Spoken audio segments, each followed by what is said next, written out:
Welcome back, Daniela here, and I'm working with the March Main kit, the Embellishment kit, and the metal die star texture, and I want to show you how to create a mixed media background using different inks and some stencils that I made myself. So I just mix up some of the inks that come in the color kits from the February and January kits.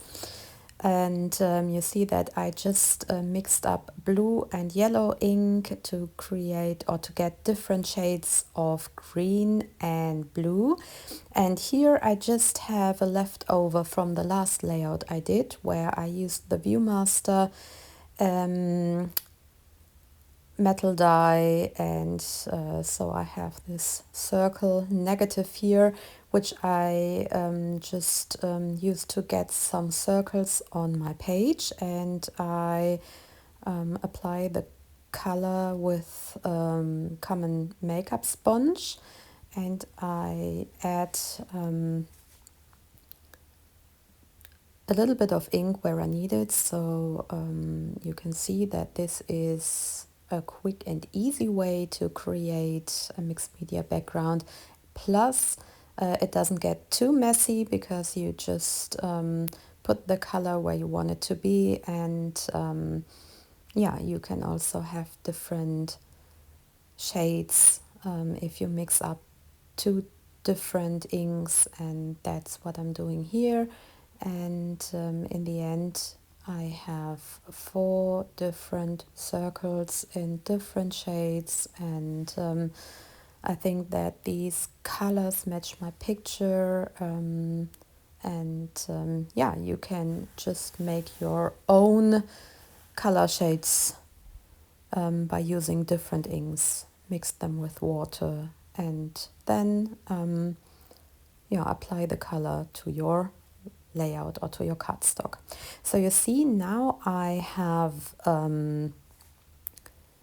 the star texture metal die piece, which I use as a stencil, and this way I can have a lot of different stars here on my background, and I use a different Inkpad for this because I want to have even another shade of blue. So you see that I just add some color here and there, and this way we have an interesting mixed media background with different tones, different shapes. And I also want to use some color sprinkles later, so 3 different mixed media parts that we have on the white cardstock, which is a nice background in the end. So here I'm just mixing some more colors. This time I am working with 2 blue ink pads again, and just add some splashes here and there, some sprinkles, and yeah, then the mixed media background is done. Quick and easy way, nothing messes up, so we have a nice way to create flat pages, because sometimes if you use a lot of water on your mixed media projects, yeah, it's hard to flatten them in the end, and this is something that doesn't happen if you just work with a makeup sponge and some inks and just a little bit of water.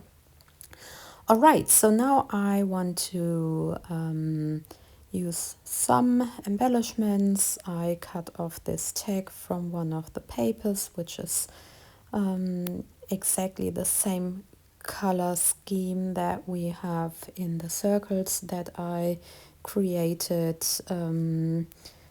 and I also used one of those die cut pieces, and that is the only paper that I am working with here, because all the other things are taken from the embellishments.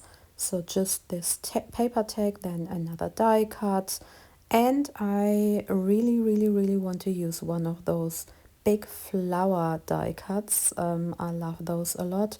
And also I want to add just one little more color spot on my page, because I only have blue and green so far, and here we have a little spot of orange as well, and I think that this makes it more interesting, and yeah, it functions as a little eye catcher, and this is a nice addition to all the other pieces.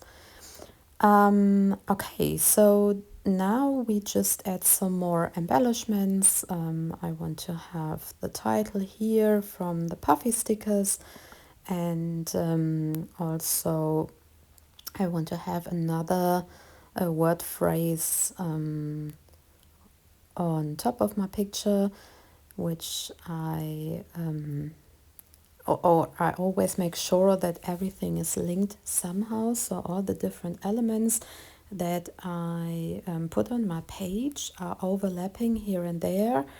They are linked, there are no loose elements.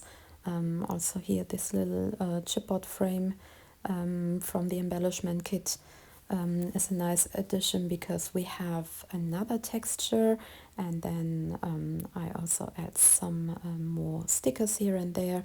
You see everything is linked somehow, nothing is loose, no loose elements, and this always yeah, creates a nice cluster, and I think that this technique helps you to create balanced pages, and everything seems to be in the right place.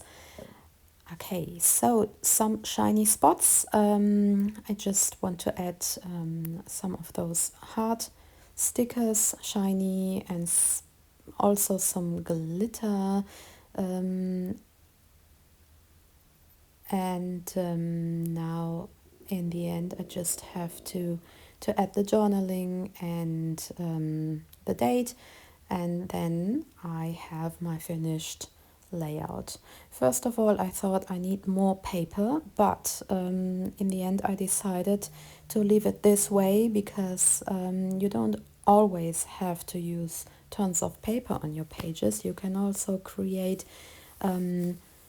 nice projects when choosing just the right embellishments and a nice mixed media background. So I think here in this case this is enough. I tried different versions of paper frames, but then I felt that I just leave it this way, and yeah, that's what it looks like in the end. Well, maybe you want to try using your cutout pieces as stencils as well, and make sure to check out all the hip kits on the website, and maybe you want to become a subscriber to not miss out anything. And well, thanks so much for watching, and take care. Bye bye.